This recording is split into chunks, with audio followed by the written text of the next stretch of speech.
भाइयों और बहनों, यहाँ आज राष्ट्र संत टुकड़ोजी महाराज के निर्वाण दिन के उपलक्ष्य में उनके विचारों को संस्मरण करने हेतु हम सब एकत्रित हुए हैं। मेरा नाम गजानन वाघ है और आप सभी लोग मेरा फ़ोन नंबर सेव कर लीजिएगा ताकि मैं ये जो विचार प्रकट करने जा रहा हूँ, आप अगर मुझे व्हाट्सएप पर हाय देते हो तो मैं इसका हिंदी लिखित और ऑडियो भी आपको तुरंत भेज दूंगा। मेरा नंबर है 8779275426। अब आप मेरे साथ टुकड़ोजी महाराज की प्रेरणा मिलने के लिए जोर से कहिएगा, झाड़ झड़ूले शस्त्र बनेंगे। कहो मेरे साथ, झाड़ झड़ूले शस्त्र बनेंगे, पत्थर सारे बॉम्ब बनेंगे, भक्त बनेगी सेना, आती है नाथ हमारे, नाव लगेगी किनारे। मेरे साथ फिर एक बार जोर से कहिएगा, झाड़ झड़ूले शस्त्र बनेंगे, पत्थर सारे बॉम्ब बनेंगे, भक्त बनेगी सेना, नाव लगेगी किनारे, आते हैं नाथ हमारे। भाइयों और बहनों, आज हम उसी जगह पर खड़े हैं जब हम देश को आज़ादी मिलने के लिए ये संघर्ष कर रहे थे।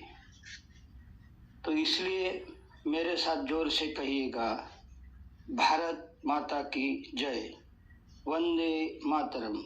भारत माता की जय, वंदे मातरम। जय हिंद, जय भारत।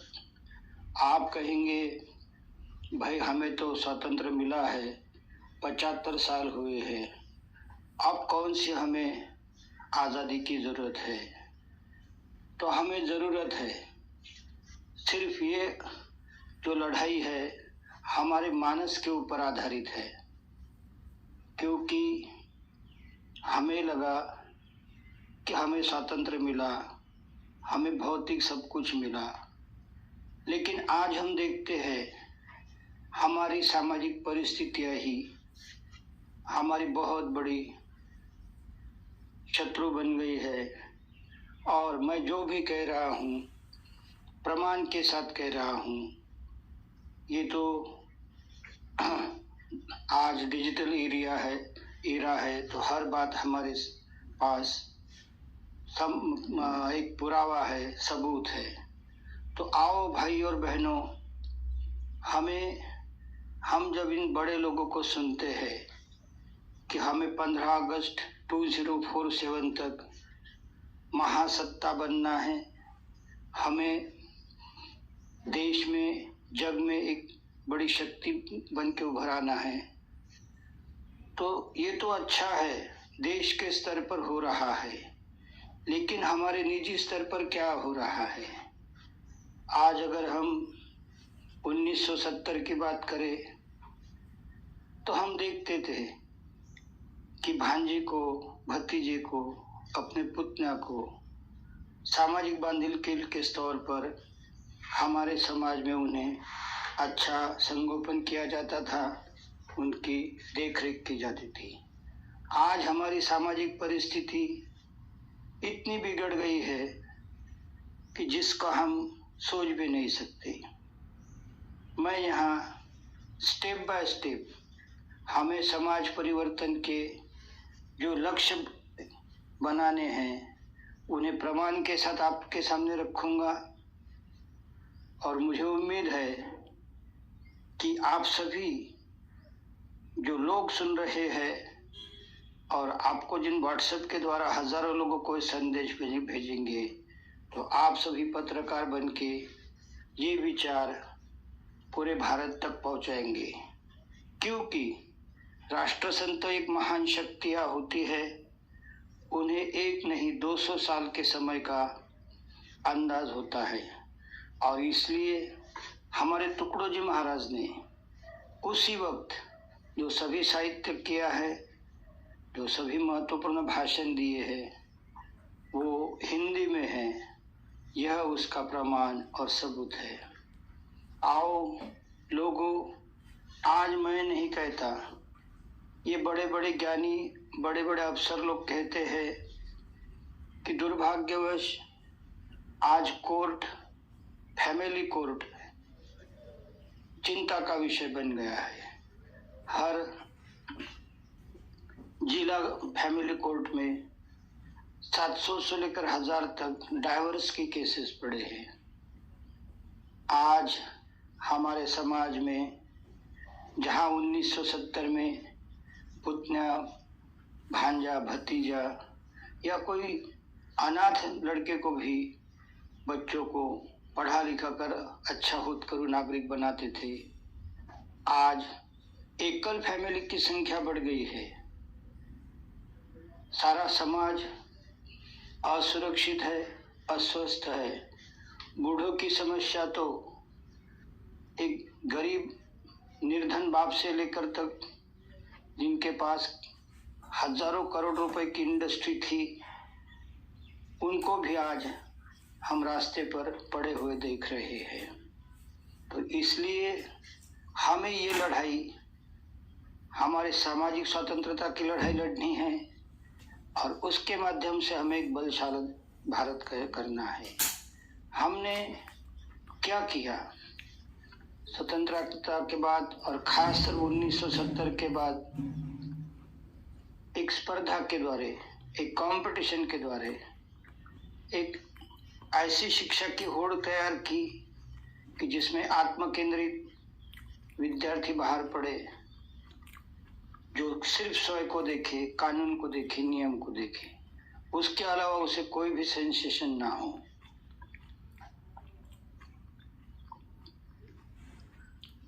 आज ये लिखित भाषण की क्लिप आपको मैं तुरंत भेज देता हूँ। डॉक्टर मोहित गुप्ता, जो एम्स हॉस्पिटल के बड़े हार्ट स्पेशलिस्ट है, उन्होंने 100 बच्चों के हार्ट ऑपरेशन के केस का स्टडी किया, तो उन्होंने एक शॉकिंग स्टेटमेंट कहा कि 25वें साल में बच्चे को हार्ट अटैक आता है, उसकी महीने की इनकम 4-5 लाख रुपए है, उसको कोई व्यसन भी नहीं, तो फिर ऐसी कौन सी बात है। तो उन्होंने साइंटिफिकली चेक किया कि उसके जीन्स जो है, उसके जीन्स 70 साल से 90 साल तक बने हैं, यानी उसकी जो मानस शास्त्र है वो बूढ़े आदमी का बन गया है। ना तो उसमें जीवन में कोई रस है, ना कोई इंटरेस्ट है, सिर्फ वो किताबी कीड़ा बन गया है। और ये बड़े दुख की बात है कि एक गाने के बोल है, भोग के लिए जवानी। वो टेस्ला कार भी चलाता है, 5 रूम के फ्लैट में भी रहता है, 5 स्टार में भी खाता है, लेकिन उसमें उसको किसी में इंटरेस्ट नहीं। तो हम एक ऐसे बच्चों का निर्माण करें, नन्ना मुन्ना राही हूँ, देश का सिपाही हूँ, बोलो मेरे संग जय हिंद जय भारत। तो आओ लोगों, हम ऐसे पीढ़ी का निर्माण करें जिसमें निकोप कंपटीशन हो, एक अच्छी स्पर्धा हो, ना कोई आज देश भर जो चिंताएं हो रही, बच्चे सुसाइड कर रहे हैं, इसको जिम्मेदार कौन है? इसको जिम्मेदार हम पिता है, क्योंकि हम उसका भविष्य बनाना चाहते हैं। हम संघर्ष से इस मुकाम तक आए हैं, तो हम उसी का भविष्य, उसी का प्रारब्ध बनाते हैं। लेकिन गाने के बोल है, किस्मत के खेल कौन जाने रे भाई। अगर हमने अच्छे कर्म किए हैं तो ज़रूर वो अच्छा बनेगा। तो इसलिए आओ हम बच्चों की तरफ ध्यान दें और एक अच्छी पीढ़ी का निर्माण करें। यहाँ पर मैं डॉक्टर मोहित गुप्ता के फिर मुद्दे पर आता हूँ कि ध्यान के माध्यम से हम बच्चों को एक सही जो अच्छा जीने के लिए खुशहाल बच्चा बना सकते हैं। लोगों, मेरे पास साथ फिर एक बार जोर से कहिएगा, भारत माता की जय। जय हिंद, जय भारत। आओ आज हम फैमिली की तरफ आते हैं। हमने 1970 के बाद एक क्रांति हासिल की है, जिससे देहातों से शहरों में लोग जाने लगे और वहाँ एक छोटे से कुटुंब की व्यवस्था आ गई, जिसमें बूढ़े लावारिस हो गए। हमारी दीवारों पर जब आज भी हम झोपड़ियों में देहातों में जाते हैं तो श्रावण बाढ़ से लेकर तक तो बड़े सभी सामाजिक लीडरों के फोटो रहते हैं, क्योंकि हमारे ऊपर संस्कार होता है कि मुझे ऐसा बनना है। दुर्भाग्यवश आज हमारे फ्लैट की दीवारें कलर से तो चौकाचौंध है, संस्कारों से जीरो है, जिसका नतीजा ये हुआ कि आज हमारे अंदर अहम बढ़ने से और हमारी जवानी की मस्ती से हमें कोई सामाजिक बांधिल की डर नहीं रहा। जो हम खेती छोड़कर दूसरे उद्योग करने रहे, हमारी आय निश्चित हुई तो हमें किसी की जरूरत भी नहीं रही। इसका नतीजा ये हुआ कि अहम से हम गांठों से गांठें बढ़ती गई। एकल family, diverse, live in relation, इनके माध्यम से ये सारा समाज आज एक चिंता का विषय बन गया है। आओ हम सभी फैमिली कोर्ट में जीरो डाइवर्स केसेस हो, ऐसे भारत का निर्माण करें, एक ऐसे समाज का निर्माण करें कि जो छोटे बच्चों से लेकर बूढ़ों तो सबको साथ लेकर चले, सबके मन में प्रेम और आनंद हो। तो इस दिशा में हमें समाज का पुनर्निर्माण करना है।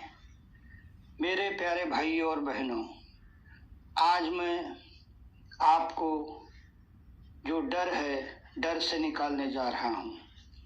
हमारी भारत माता सोने की चिड़िया उस वक्त भी था और आज भी है। तो क्या है सोने की चिड़िया? हमारे भारत माता में एक ऐसी महान विद्याएं छुपी है कि जो आज भी किरण बेदी के हम डूइंग विपश्यना के माध्यम से जानते हैं कि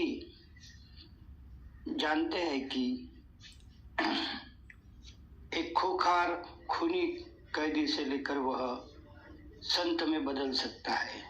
तो ऐसी विपश्यना विद्या हमारे भारत की ही देन है। भाइयों और बहनों, अब मैं आपको इसी तरह दूसरे विद्या की तरफ ध्यान आकर्षण करता हूँ और उसका नाम है तप सेवा सुमिरन। और उसकी कई शाखा गए लोग अपने अपने हिसाब से प्रचार प्रसारित कर रहे हैं। उसे इंटरमीडिएट फास्टिंग कहिएगा, न्यू डाइट सिस्टम कहिएगा, एडवांस डाइट सिस्टम कहिएगा, या मानस योग साधना कहिएगा। प्रभु रामचंद्र ने ये जो विद्याएं भारत माता को देन दी है, तो आज इसी नागपुर के इसी हॉल में 15 दिन पहले शिविर हुआ, जिसमें डॉक्टर साहब ने जाहिर कहा कि आज जो हम बड़े से बड़े प्रयोग कर रहे हैं आरोग्य के, तो हमारे भारत के ऋषि मुनियों ने ये हजारों साल पहले सिद्ध कर चुके हैं। तो भाइयों और बहनों, आप मुझे व्हाट्सएप हाई दीजिएगा, उसकी मेरे पास 2000 क्लिपें हैं, मैं आपको 50 क्लिपें ज़रूर भेजूंगा। तो आप देखेंगे कि आहार ही औषधि है। आहार हमारे जीवन का सही तरह से उसका उपयोग करेंगे तो हम सभी व्याधियों से मुक्त हो सकते हैं। यहाँ तक कि जहाँ पर किडनियाँ फेल हुई हैं, blood cancer, auto immune disease और शरीर के फाइब्रॉइड्स, किडनी स्टोन, ये कई बीमारियां जो जीवन भर नहीं मिट सकती, ये भी भी दुरुस्त हो सकती है। तो इसका निर्माण 100 साल पहले बद्री प्रसाद त्रिपाठी, योगी जी महाराज, अखिलेश जी महाराज जो निर्माण हुए हैं उन्होंने किया, लेकिन उसके लिए उन्होंने कोई राष्ट्रपति पारितोषिक नहीं मांगा, ना कि उनकी कीर्ति मांगी। तो आओ हम इस विद्या को सीखें और हमारे आरोग्य से निर्भय हो जाए। सूर्यदेव सिंह, भावराव काका जैसे और कालू भाई सावलिया के पिताजी जैसे हमारे पास कई उदाहरण हैं कि हम 100 साल तक अच्छा जी सकते हैं और हमें हंसी खुशी 4 लोगों के साथ देखते हुए मौत आ सकती है। तो आओ हम इस पर भी विचार करें और जब हम ये राह पर चलते चलते हम भारत माता को, हर आदमी एक महासत्ता का प्रमुख अंग रहेगा। आज हमारे 11% सीनियर सिटीजन हैं। मैंने सरकार से कहा था हम 11% सीनियर सिटीजन को ये राह दिखाए ताकि हमारे समाज का पुनर्निर्माण कर सके। तो आओ हम इस रास्ते पर चले और जहाँ देश की हमारी बड़े बड़े ज्ञानी लोग भारत माता को महासत्ता बनाने जा रहे हैं, तो हमारे समाज शास्त्र का भी एक फिर से आदर्श उदाहरण करें और एक अच्छे भारत का हम सहयोगी बने। तो भाइयों और बहनों, मैं हर साल यहाँ 2057 तक तो ज़रूर आऊँगा, क्योंकि मेरा जन्म 1957 में हुआ है और इस मानस योग साधना के माध्यम से 100 साल यानी 2057 तक तो मुझे मरना ही नहीं, भारत माता को एक खुशहाल भारत देखने का मुझे सपना साकार करना है। और इसलिए मैं आपको कहता हूँ कि चलो आप भी मेरे साथ पत्रकार बन के जुड़ जाओ, ये मैसेज सभी ग्रुप पर दो और एक अच्छे भारत के निर्माण में हम सहयोग करेंगे। जय हिंद, जय भारत, जय टुकड़ो जी महाराज। अभी आप सुन रहे थे श्री गजानन